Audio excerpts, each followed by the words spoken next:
Bagong install ko 6 kilowatts din on grid. So katabi ng kapatid ko to. Ito, halos pareha sila. Same na same yung unit nila.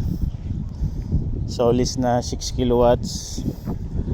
Then 550 panel na 550 watts na panel, monocrystalline. Total nito lahat is 12 kilowatts pag pinagsama. Pero magkaibang bahay to. Yan po guys.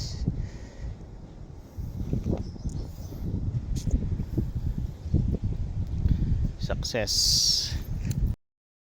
On grid 6 kilowatts. Yan po ang kanyang harvest. Medyo makulimlim na 2,938 watts. Ito po yung harvest ng 10 panels na 550 watts.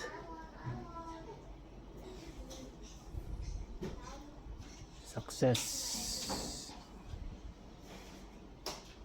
Grounding na lang.